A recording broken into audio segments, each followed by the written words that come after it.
Good morning and welcome to World Cup Nomad. I am the World Cup Nomad. My name is Steve Mascord and I have just left the Holiday Inn Express at Leigh Sports Village and I'm going to Leigh Sports Village, which is about 20 metres from the front door of the hotel. Lebanon about to take on Jamaica, and then this evening I'll be heading over to Warrington, where Samoa and France meet for a spot in the quarters. Lebanon team bus just passing me.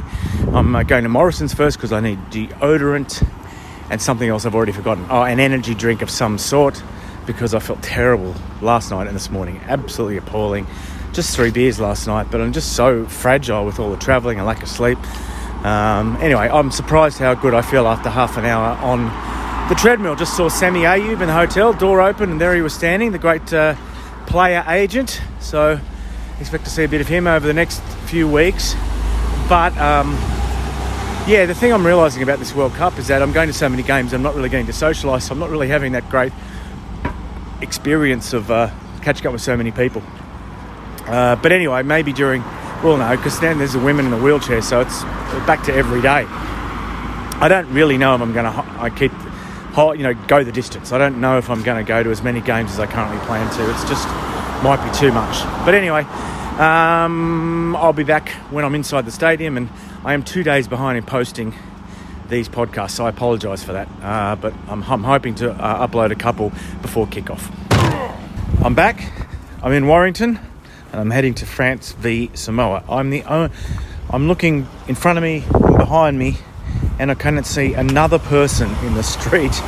It's Sunday afternoon in Greater Manchester. I know some people in Warrington hate this being described as Greater Manchester. Anyway, 74-12, the win for Lebanon over Jamaica, and some great stuff afterwards. Michael Checker was very good. He actually invited some Australian media into the Lebanese dressing room, and then the World Cup officials kicked him out again and said, you don't have the right pass to be in here, and the coach doesn't have the authority to invite you in. So I've been in that situation a little bit myself. But anyway, I'm just trying to think what audio I should use. I don't normally use audio from 2 games in a day. This is the only game where you can actually go to the media only day where you can go to the media conference at the 2 games you attend. But I will. There's some good audio from here. Let's have a listen to Roy Calvert, the assistant coach of Jamaica, talk about next year's plans for the Reggae Warriors. It's a very good question. The American Championships, which is the qualifying series for the next World Cup, will actually be in Jamaica next year. Teams, so the USA will be there, Canada will be there, and I think there's a playoff between Brazil and Chile, and the winner will be joining us in Jamaica. Cool runnings, man. Cool runnings indeed. 62-4. It finished up in the second game of the day. Samoa over France. Pretty disappointing result for France, really. They've got a full-time team. They played good for 20 minutes against England. They were, just good. Too good for Greece, obviously, but won by half the margin that other teams did against Greece. It's got to be disappointing for Trent Robinson and for Laurent Frazier. And you would know by now that Matt Parrish sort of said some weird things at the press conference afterwards. Are you going to write the truth?